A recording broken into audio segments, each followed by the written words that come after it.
Hello everyone. Today you'll hear a recap of Halloween. A 10-year-old boy wearing a mask plays with a rat while his parents have a vicious argument in the kitchen. Because his stepfather is disabled, only his mother works, but that doesn't stop him from threatening to cheat on her. Michael's little sister is driven into hysterics by all the screaming, while his older sister has grown used to the constant fighting and openly talks back to their mother, Deborah. Michael's game with the rat ends with him washing blood off his hands and cleaning a knife. His stepfather lashes out at the strange boy and threatens to break his nose. At school, a bully blocks Michael's way out of the restroom and makes crude jokes about his mother and sister.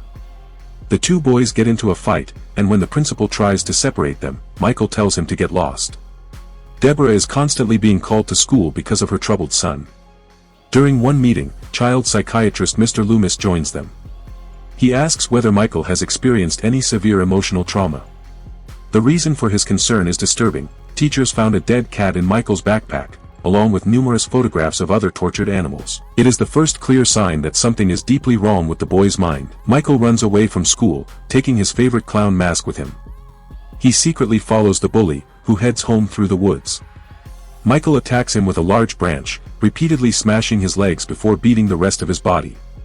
The terrified boy begs for mercy, but the young killer finishes him off by crushing his skull. Back at home, Michael's crippled stepfather mocks both him and his unusual affection for animals. Despite everything, his indifferent mother still allows Michael to go trick-or-treating on Halloween. His older sister is supposed to accompany him, but she has plans with her long-haired boyfriend, while Deborah heads off to work at a strip club. Michael soon returns home, stuffs himself with candy, grabs a roll of duct tape, and ties up his drunken stepfather, who is too intoxicated to notice. Michael then picks up a massive kitchen knife and slashes the man's throat. The next victim is the long-haired boyfriend. Michael sneaks up behind him with a baseball bat and lands the first blow. The young man collapses to the floor in convulsions, and Michael delivers several more crushing strikes. Afterward, the boy enters his sister's room. There he finds and puts on the mask that the now-dead visitor had brought with him.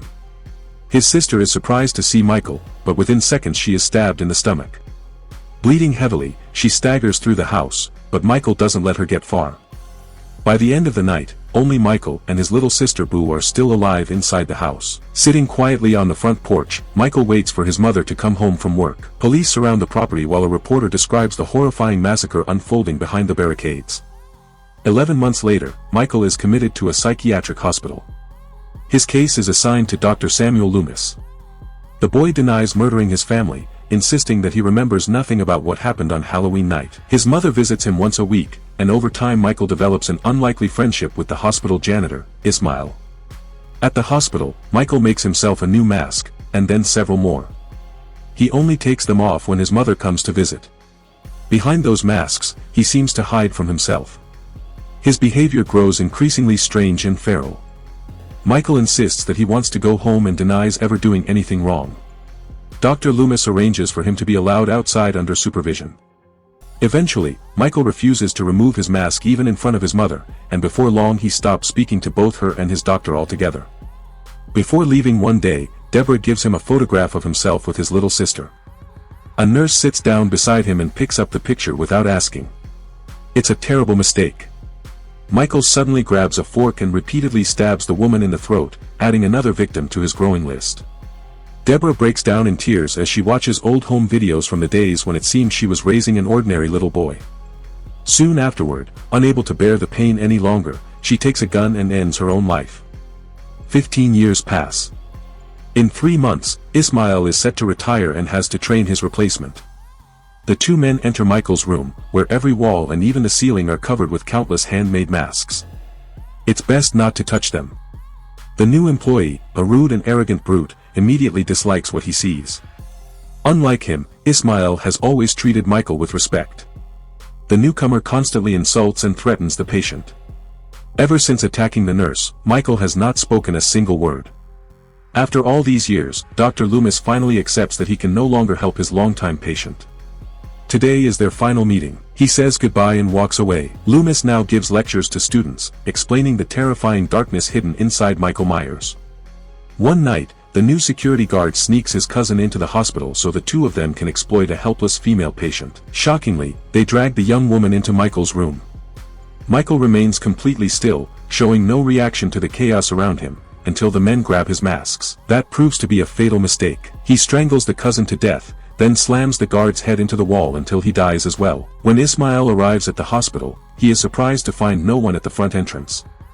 A nurse lies beneath a desk, barely alive, while several more bodies are scattered throughout the corridors. Ismail has always considered Michael a friend. He pleads with the giant not to do anything foolish and asks him to return to his room. But the psychopath shows no gratitude for years of kindness. He brutally attacks Ismail, forcing his head into a sink and trying to drown him before finishing him off by dropping a television onto his head. That same night, Dr. Loomis is informed about the massacre. Meanwhile, a massive truck driver nicknamed Grizzly stops at a gas station to use the restroom. Someone wearing filthy slippers knocks on the stall door. Grizzly tells the stranger to get lost, but there is no response, so he pulls out a knife. He never gets the chance to use it. Michael attacks first, repeatedly smashing the truck driver against the stall before taking the knife and plunging it into the unfortunate man's stomach. That's how Michael finally acquires clothes that actually fit him.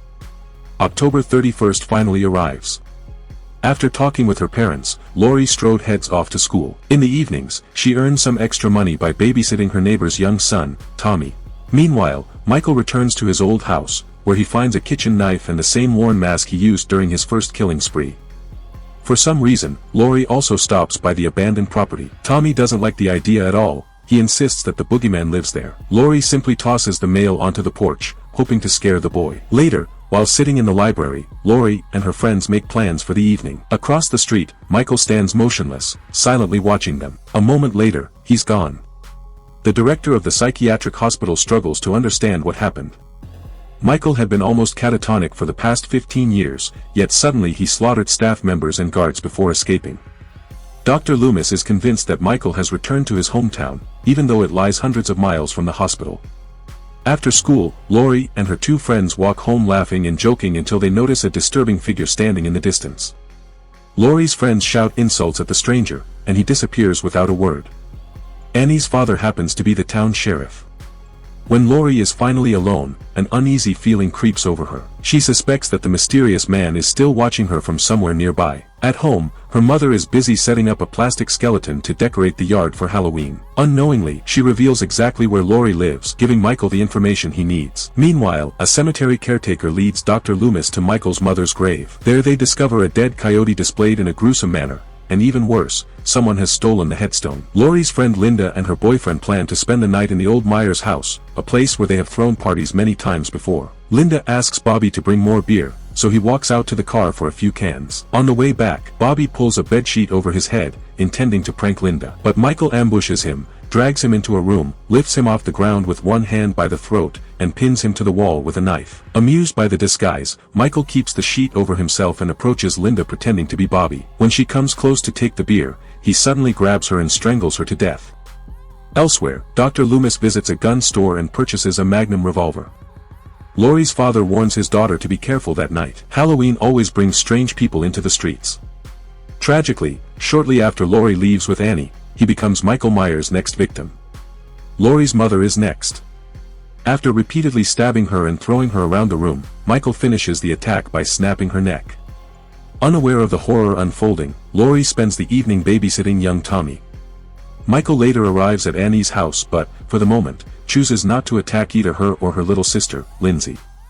Dr. Loomis turns to the sheriff for help, but the lawman refuses to treat the situation as an emergency. He tells the worried doctor to come by the station the next day instead.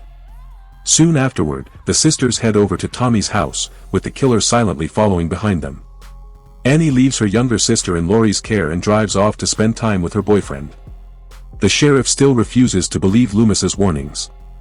In his eyes, the doctor is little more than a fraud making money from the tragedy that struck the town 17 years earlier. Loomis insists that the killer has returned for his sister. The sheriff calls Laurie's adoptive parents, but no one answers the phone. Realizing that something is seriously wrong, he understands that he'll actually have to get involved. Meanwhile, Michael brutally attacks Annie and her boyfriend. The sheriff remembers that after Michael's mother took her own life, he personally drove little Boo to another town and left her at a nearby clinic. She was eventually adopted, and everyone believed that chapter of the story had finally come to an end.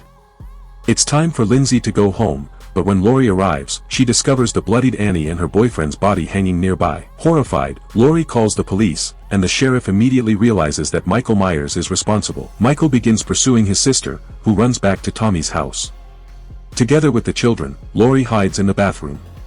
2 police officers arrive at the scene and cautiously enter the house. At first, it appears that the killer is gone. Then Michael suddenly emerges, stabs the first officer to death, and despite taking several gunshot wounds, kills the second officer as well. He seizes Lori and carries her back to his old home. The sheriff finds his wounded daughter, while the terrified children rush over and tell Dr. Loomis that the boogeyman has returned. When Lori regains consciousness, she discovers the body of her friend Linda lying beside her. She begs Michael not to kill her, and to her surprise, he throws away his knife.